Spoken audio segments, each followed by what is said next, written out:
Hey friends, in our podcast today, we're going to do a post-election analysis, but not in the typical way you might see on mainstream media. We're going to highlight what was at stake from a worldview perspective and what was really going on in our nation as we were looking at 4 more years of the previous administration's policies compared with what we saw the American people do earlier this week, which was a tremendous turnout and a tremendous response and a tremendous vote for a difference, a change in a different direction. Why all that's happening and why we're excited about this incredible opportunity the Lord has given us as believers to really shape our future. So you're not going to want to miss this podcast.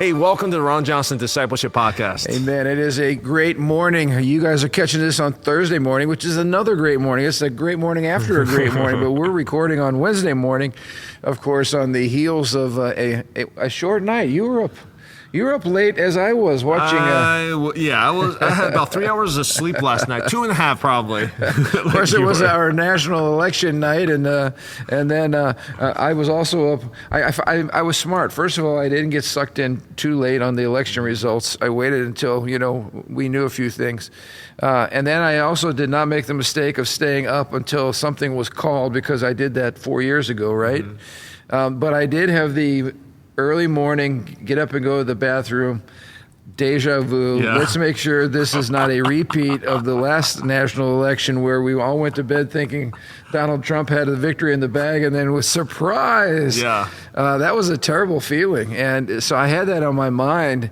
as I was trying to sleep. And did check at 3, and they had called it by 3, and we saw some really good news. So some people have called it. New York Times and AP, I think, waited till like 5 or 6 or whatever it is. So I saw the New York Times they had a Trump win predicted at 91%. Yeah, that was earlier in the night, and at the very end, even before they called it was 95% or higher, but they didn't call it. And their headline was like, Trump celebrates before results are called. It's the last little jab. their own data says he's going to he's going to win there. Well, and this podcast, if you guys want to watch post-election analysis and all that and crunching the numbers, there's lots of places you can go and listen to. But, this podcast has always been committed to celebrating the truth, the blessing, the glories of a biblical worldview. And as we've highlighted, a biblical worldview includes our life together, which is politics. It includes the governance of our nation, and ideas have consequences, and all of those things. And so I had a lesson learned this year. As you know, I preached the traditional election Sunday sermon, which traditionally would land on the Sunday right before the national election on Tuesday, realizing the politics has changed, and even the election cycles have changed. We have early voting now, and I just realized, I was probably a little late in the game preaching that message, but it's not election day, election month now. Right? Starting earlier, probably preaching that message the 1st of October. Or something like that. By the time you preach a message, 90% of the people already voted. But still, people still need to hear the message. Oh, yeah, absolutely. Yeah. And I took a different tack this year. Mm-hmm. In years past, I would take, candidate A, candidate B, and kind of compare them on a number of critical issues, and then bring in what the Scripture had to say. This year, I talked about the threat of pagan nationalism, which I hope you liked. I did like. Did you like that title? Yeah, because it was it speaks to the thing we've been talking about. Everything's religious. And there's a religious undertone behind it. And so what would happen if we just simply have a godless government? We've been talking with Doug Wilson's book here on Mere Christendom, and he highlighted in the chapter we were scheduled to dive into, which we're going to pass on, but he was comparing the two revolutions, the French Revolution, which ended in an absolute bloodbath, and the American Revolution, which was really just a change in power, so to speak. It was he did an excellent job. I learned a lot from that chapter, just kind of highlighting why what the grief was. The whole idea of taxation without representation. Of course, that wasn't the only issue, but why the colonies reacted the way that they did and revolted. But it ended up with two different things. America is still under the same Constitution now for 240 plus years. The French Revolution, which ended again in the guillotine and just it was a violent overthrow of power. And what I was trying to highlight in my message on Sunday was that there are so many fundamental things about what it means to be an American that are at stake. It's not just about personalities or mean tweets or whatever. It's so much deeper than that. And I felt like for me, this election had a lot of those things at stake. Like we talked about the push towards globalism, right? The concentration of power. Absolutely, if we had 4 more years of this same governmental philosophy, we would have seen more and more globalist encroachment, loss of American sovereignty. These are all things that are deeply, deeply... Celebration of censorship, loss of our freedom of speech. Yeah, and that one's huge. And even watching some of the, we were saying last night, one of the joyful aspects of watching a national election is when your guys or the good folks or the folks that share your values win. It's just entertaining to actually go to mainstream media and just watch the meltdown that happens right before your eyes. And that happened on surprise on MSNBC. Where they were saying that, when Kamala wins, she needs to take away all the government contracts with Elon Musk. Mm-hmm. Well, here again, that's what tyrants do. You don't wreak havoc on your political opponents by trying to destroy them and their businesses. You just simply say, "Hey, nice election." You shake hands, and 4 years later, you're gonna meet again, probably. But that's not the way the left does it. They want to actually destroy all their enemies, literally destroy their enemies. And so, we tried to highlight that and a number of other important things in the message on Sunday. We talked about the source of rights. A constitutional-based understanding, the Declaration of Independence-based understanding of rights. You just highlighted speech being controlled by the state. And I think that was something, too, that your average American is going, wait a minute, we're seeing government encroachment over the top in terms of limiting what we can say without a fear of, repercussion from the government, punishment from the government. Just by way of highlighting, speech controlled by the state, liberty constricted by the state. There we talked about let's just talk about that a little bit too.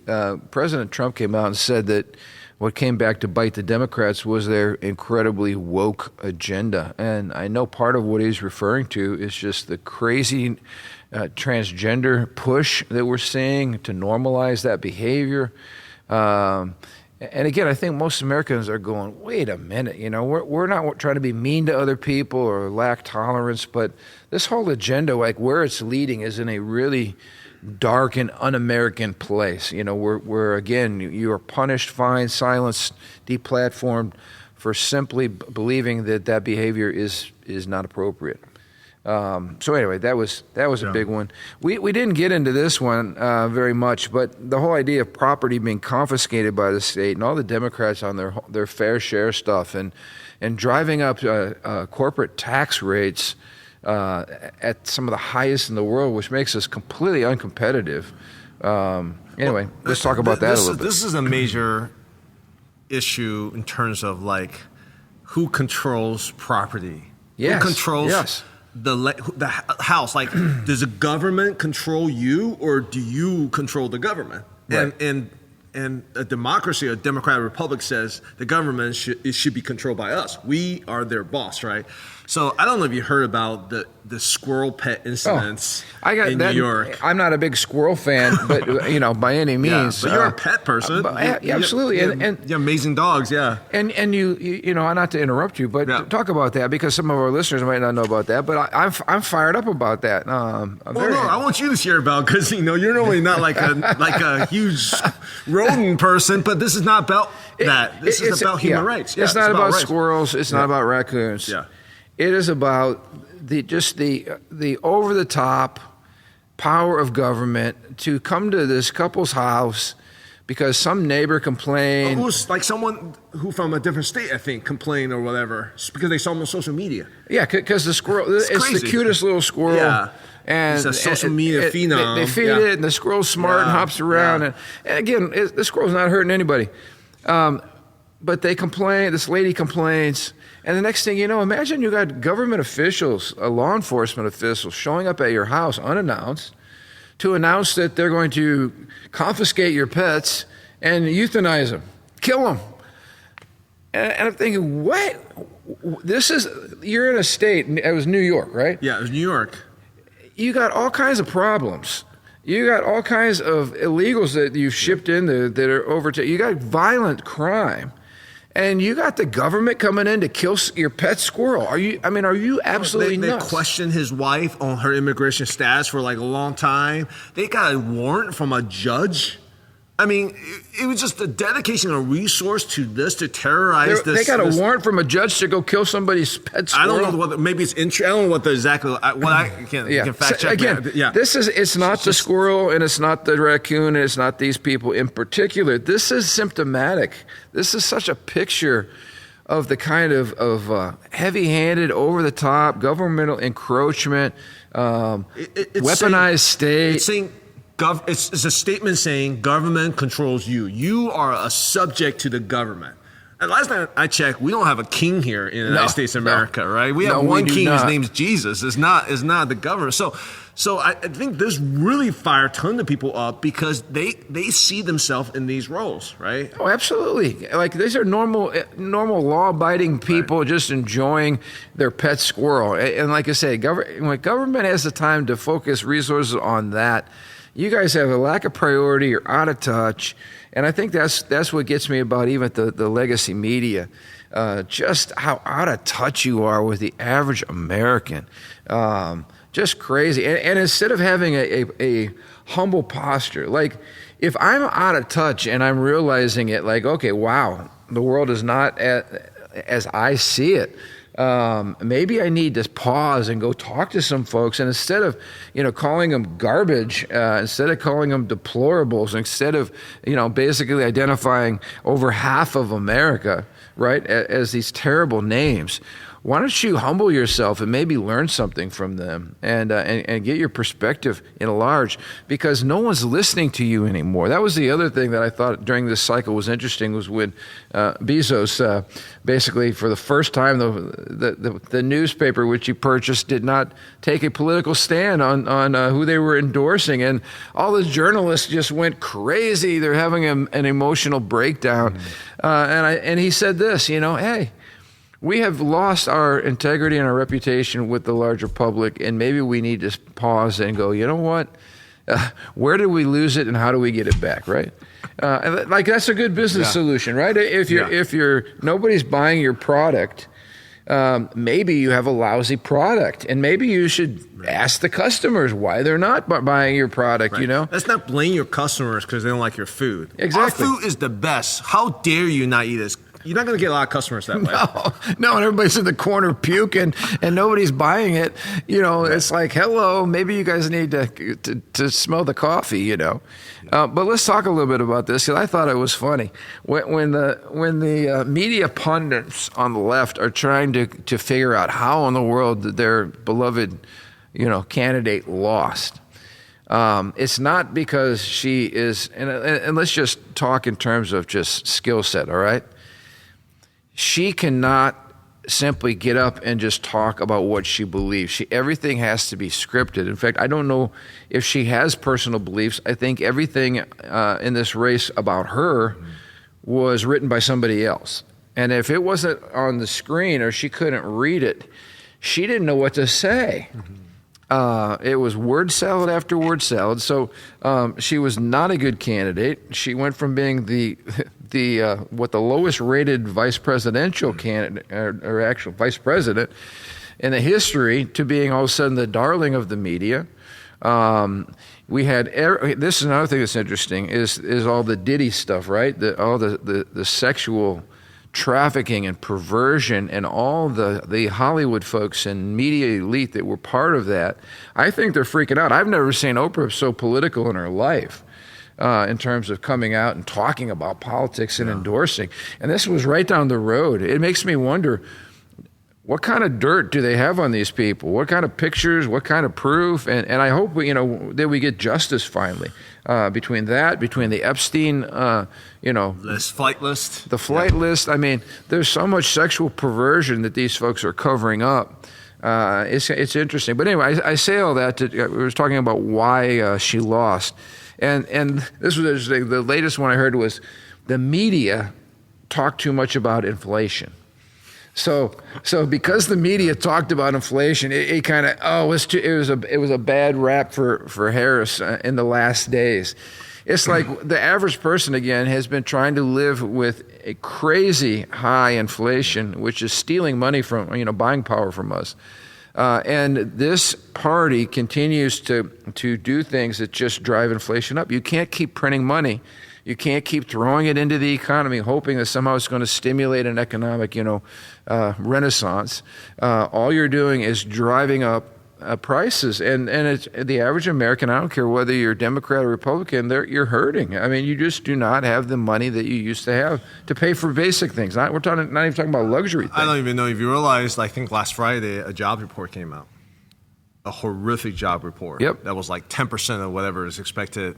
Nobody ever talked about it. No, I didn't hear anyone. Like silence. Or the jobs that they were all excited about was the fact that people were having to work 2 and 3 jobs to make the same income that their one job used to Well, make. a lot of the job creations was the private sector, which actually creates jobs, decreasing it, and governmental job increases, which costs us more tax dollars. And I brought that out in my sermon. That is a lie when government talks about job creation. Right.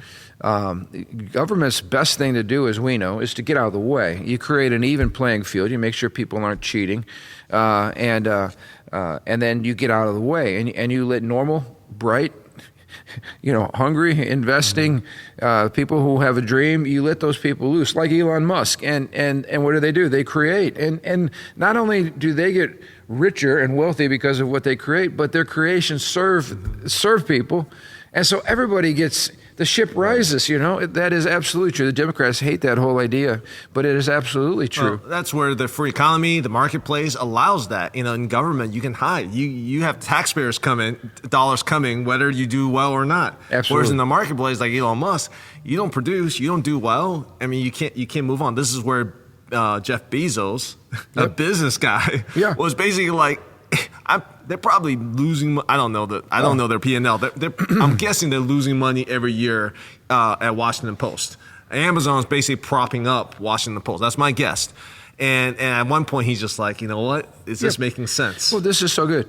You bring out an excellent point. And as our pastor here at Living Stones, you work with business leaders all the time. In fact, you just came from some business leaders. Business doesn't lie. There's accountability. The accountability is called bankruptcy. Yeah, it's called economic bankruptcy. It's called loss. It's called all kinds of things. But you can't hide it. Reality smacks you in the face, which is why I'm so thrilled. First of all, that's what we saw with Donald Trump. Donald Trump made his money fairly. He didn't go out and rob and steal and kill. He's a good businessman. He knows how to make deals. We know that. But he took his business acumen into the political arena, which is where we have lifetime politicians like Joe Biden who have never had to balance a book in their life.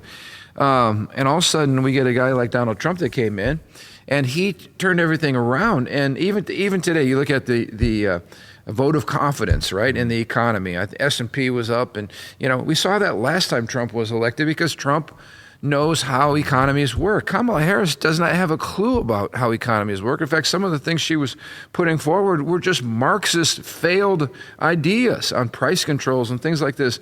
So you have, the thing about business leaders and like the Elon Musk of the world is that they know how things work in real life. Right. They're not ideologues. Right.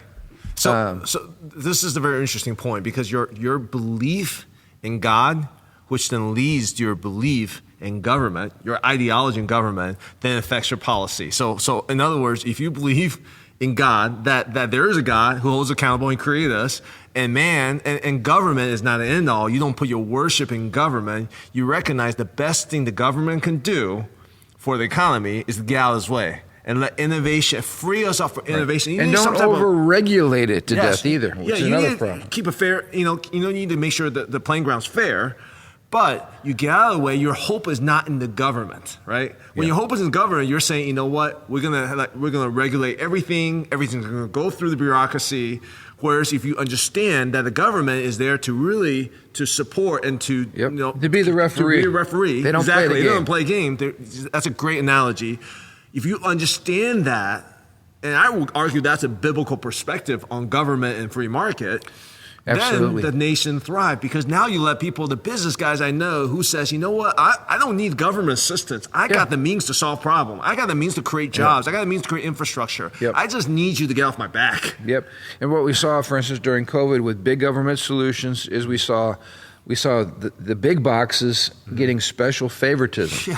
And we saw the small business owner, middle class guy working out there trying to, man or woman trying to run their business. Oh, you guys got to shut down. So we watched government, silence the freedom of the little person while saying to these big people, like we saw it under Obama too, when he was giving massive bailouts to the automobile industry. Too big to fail, right? Or banks, too big to fail. No, that's an artificial injection of government money, taxpayer dollars, to play favorites. And many times the people that you're helping out are people that are part of your voting base. I mean, this is terribly corrupt. I want to bring out another point, because you're talking about freedom of speech. Thank God for Elon Musk. If Musk would not have bought X, a Twitter, where would we be? And now what's sad, we really need to pray for folks as we move forward, because, in that interview he did with Joe Rogan, which I did not watch, but which I heard about, he made the comment, and he knows he's being attacked by the Justice Department. This is one of those lawfare, ridiculous lawsuits that's simply attacking him, and the goal is simply to shut him down or to make him go bankrupt. And what he said was, even being one of the richest people on planet Earth, when you have the Department of Justice with unlimited resources, because they just keep printing money, that's hell-bent on destroying you, they can destroy you. And he said this could be the last free election, and they will absolutely try to destroy me for simply providing a platform for freedom of speech and free sharing of ideas. That's a scary place to be. Well, that little chat, that dialogue, when he talks about this will be the last election because the Democrats are importing illegals who are then going to be given the right to vote, so there will be no swing state left, which every state in America will now become California. That's basically what he said. Is the I believe the message that ended up convincing Joe Rogan to endorse Donald Trump. I mean, I heard that, and again, and Rogan agree. Now, I wouldn't be as pessimistic because I believe someone else is in charge beyond all this. But what he said, there's a lot of element of truth in that. Oh, absolutely. So we weren't. I mean, we were. It was close, for in terms of the lifeblood of the republic. In terms of freedom. I mean, it was close last night. That's one reason I stayed up till 3. Because it was close. I'm not saying, God can redeem everything, but it was close. Oh, absolutely. Let's not be... and again, like you said, we ended up, by the way, we had the largest prayer meeting on Monday night in the history of our church. We probably had between 600 and 700 people. It looked like second service on Sunday. I was very, very happy. But we ended with the song, He Reigns Above It All. He reigns above it all. We just declared the truth that God is sovereign. But at the same time, I watch a lot of social media posts, and the time to be putting out there, hey, at the end of the day, God is sovereign. That's true. But he works also through human freedom. And it's a beautiful mystery in Scripture. And so if you're the one saying, hey, God is sovereign, and you did absolutely nothing to work towards, you didn't vote, you didn't get involved, you're not going to get involved, you're against Christians running for office. If you're that God is sovereign person, that's not the sovereignty we're talking about in the Bible. That's an abdication of your responsibility. I shared Sunday, what good is it if we pray for revival, which revival is simply the reviving of something that's gone dead. We should not live always having to need revival. We should live in a spirit of revival. But if you're praying for revival and you won't even vote, you're part of the problem because you're the reason that we need reviving in the first place because of all the decay that's happening around us. Yeah, and you're going to touch on one of my pet peeves is like, I am tired of playing defense. I am tired of like keep wanting the revival to like someone to come and renew. That's not who the kingdom. That's not. I don't believe we're created for that. We're created to take more Dominion. territories. We're created to advance, and I feel like we've just been like trying to just break even. I don't want to break even. Right. I want to get into the black. Yeah, it's like decline, and revival brings us back up to where we should be. And then we relax and we don't do anything anymore. Yeah. Whereas you have some of these marketplace guys who aren't even necessarily evangelical Christians who understand advancement. They understand like real threat. They understand that people are attacking them. They say we need to advance. We can't sit back and play defense. So this gets into our eschatology. We talked about that, but isn't it interesting? We're on the brink of despair. Like some people that would say, "Wow, we're sinking fast. America's going into a deep, dark place. You know, look out." And then what happened just on election night is the greatest political comeback in American history. The taking over of the Senate, and what looks like, although we don't know yet, this is Wednesday morning, but it looks like a taking over of the House, a clean sweep. So you go from literally standing on the cliff, right, of despair, and thinking it's all literally going to hell, to now looking at a massive turnaround. And again, to your point, it's because we are not fatalists. We believe that if we work, if we pray, if we love, if we get engaged, if we work hard, we raise money, we mobilize people, we lead, right? We use our God-given gifts. Nothing is written in stone. Anything can turn around. With God, all things are possible. Well, I want to say about this, like, they called this win last night, many people said, is the greatest political comeback ever. Not just for Americans, like comeback in the history of the world. Because of 2 assassination attempts, 2 impeachments, how many indictments, all the lawfare things, all the lawfares, all the accusations, and how about having a propaganda media team against you called mainstream media that does nothing but attack you every single day of your life, every day, your family, your kids, everything. And here's my thing about Trump, like, I get that he doesn't fit your traditional sense of like Christian moral characters, and I would agree to a certain degree. Yep. But what about the character of courage? How about the character of like not giving up, steadfastness, and like just man with a mission and purpose? Like that to me is very inspirational. He truly loves America. I mean, why would he do this if he didn't love America? Right? Why would I can't think of any other reason. Even when he gave that speech last night, one reason why I stayed up to watch him give the speech, he was calm and collected. He wasn't like super elated. He wasn't like. And let's just pause there. Yeah. He stays up till 2:00 in the morning after he's been campaigning relentlessly. And why does he do that? To thank. You watch the man. Yeah. He honored, he thanked his wife, thanked his family. He thanked first of all, everybody that was still there at 2:00 in the morning. He thanked all of his supporters. He spoke to Americans.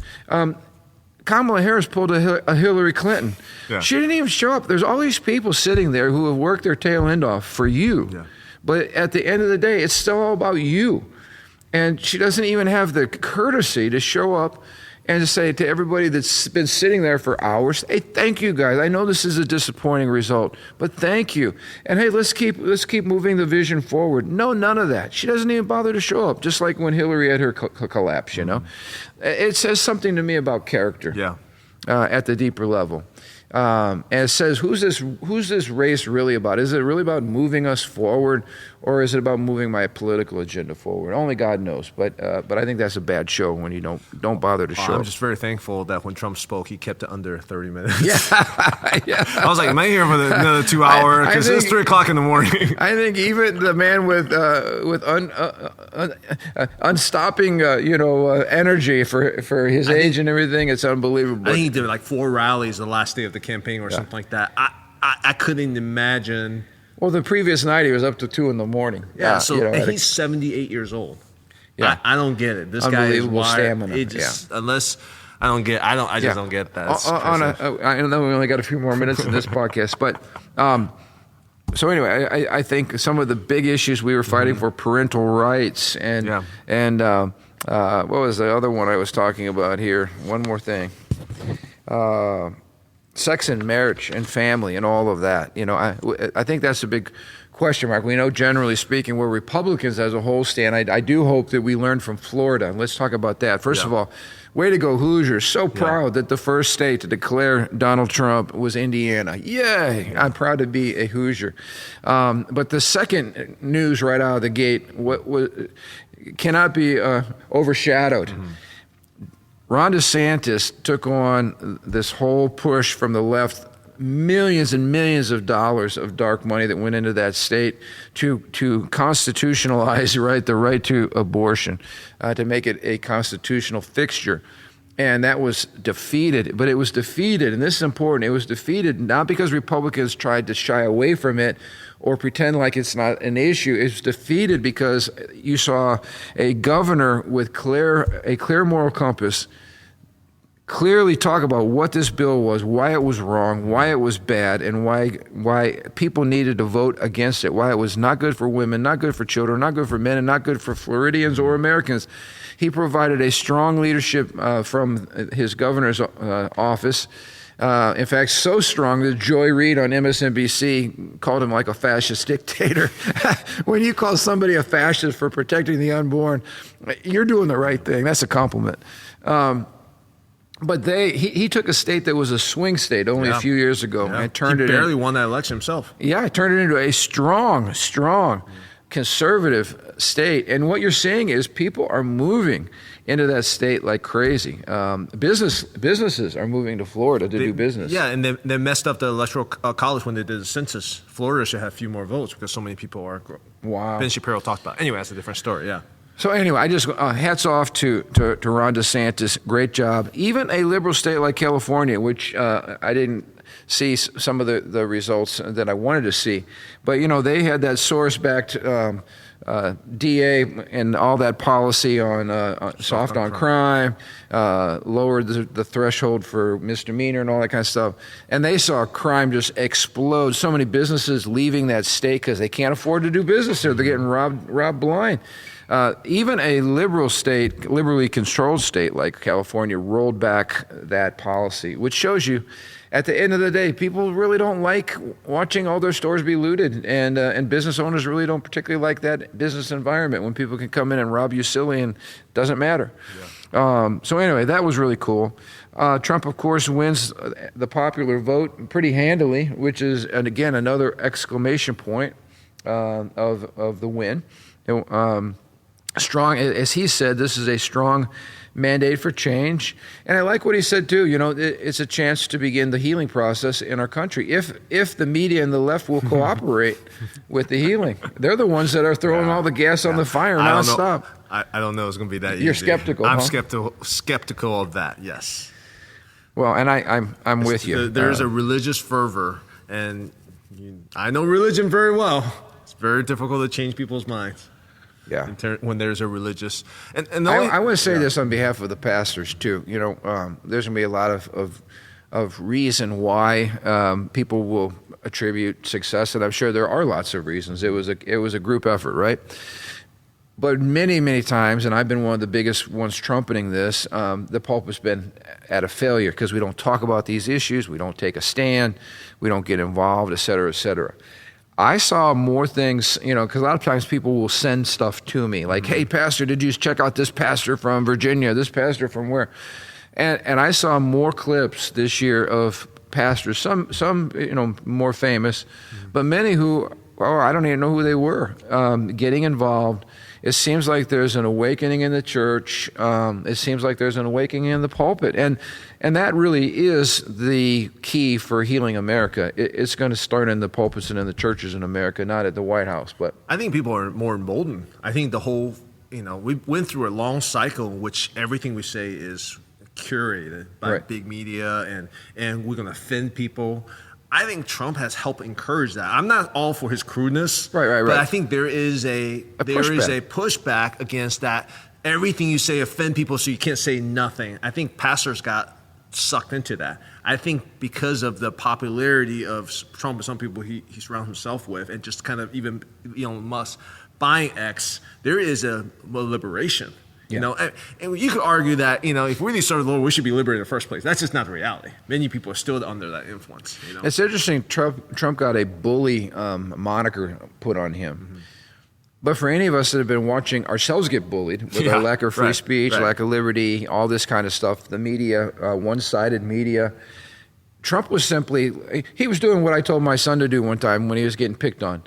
If this kid continues to pick on you or this kid uses violence against you, defend yourself. And I think that's what Trump did. He actually looked at the cameras that he knew were fake news, and he said what all of us believed. He said, you guys are fake news. I'm not going to talk to you. He was called a bully by the very people who have been bullying us, for decades. Right. So, again, I think you're right. I think, when somebody stands up and demonstrates courage, it gives other people permission to demonstrate courage as well. Right. And I think we're really having a reawakening of courage in America from the average person. Even the Amish came out in force. You see that? They sure did, because they recognize what's at stake. I loved it. They talk about disengagement. The Amish is a population who traditionally disengage, but they say, it's so interesting, even they recognize we can't disengage in this. We're going to lose everything. That is such a good point. Even with a model of non-participation, right, and with complete withdrawal from the larger culture, they're like, no, we're gonna lose our right to be Amish. How many churchgoers are still disengaged? Yeah. How many? Again, it'd be interesting to see kind of the exit polling of what happened. I think many churchgoers. I say churchgoers versus whatever other labels, because I think to me that's a little more clear. Because if you're committing yourself to go to church regularly, that says more than you just self-identify as whatever it is. I think there probably is greater turnout because, again, people will recognize you can't disengage anymore. But my only admonition is our job is just getting started. It's not time to relax. That's a good point. There's so many issues that I feel like the shackle's been released, but we are not. Right. There's so many issues that we still need to communicate and convince and win people by our excellence, by our lifestyles, by our character. Because now I think the people who are put in charge, they might not share our views, but they're a little bit more open to it. They're not going to restrict our speech. I think we have a fair ref now. That's all we got. We got fair ref. They're not for us. It's a fair playing ground. No, more so. That's well said. And but it's time for us to engage. If we don't show up for the fight, we'll be right back. We have to. If you're a business owner, time to grow, time to engage. If you're a church, start to reach out to people, be winsome, engage. Now's the time. Pedal to the metal. Okay? You know what? We're going to be talking in a new series Sunday on 2 Timothy. And, of course, it's Paul's last letter before he was beheaded. And he speaks with great urgency and passion to his spiritual son Timothy. And we're going to talk about that. God has not given us a spirit of fear, right? But power and love and a sound mind. It's time to speak. It's time to be bold. It's time to have white-hot courage, and we're going to talk about that Sunday. I just don't want 4 years later, we're sitting in today, and we're like, we didn't do anything in those 4 years. Yep. No, I get you. I'm with you, and I think we're thinking the same way. One last thing before we close the podcast today. We were worried that we'd have much to say, but I got to give a shout out to our friends here in Indiana. Congratulations, Governor Mike Braun. Congratulations to our good buddy, Lieutenant Governor Micah Beckwith, Senator Jim Banks, a stalwart conservative leader, and the list goes on. Remember we met Jim Banks at Applebee's or Panera Bread out Yes, he was Congressman Jim Banks. That was out in Fort Wayne, right? Yeah, Fort Wayne. That was like 10 years ago. And I told him we needed him to become a missionary and move to the other side of the state. He didn't go for me though. No, he's still over in Fort Wayne. He was very faithful to his constituencies. But maybe we can get Senator Banks to come and speak at our public square. He represents us now. He does represent. That's right. He does represent us now. So, but anyway, thank you to everybody for your hard work. And again, I'm proud to be a Hoosier, proud to be an American. God bless the United States of America. And we'll see you next Thursday.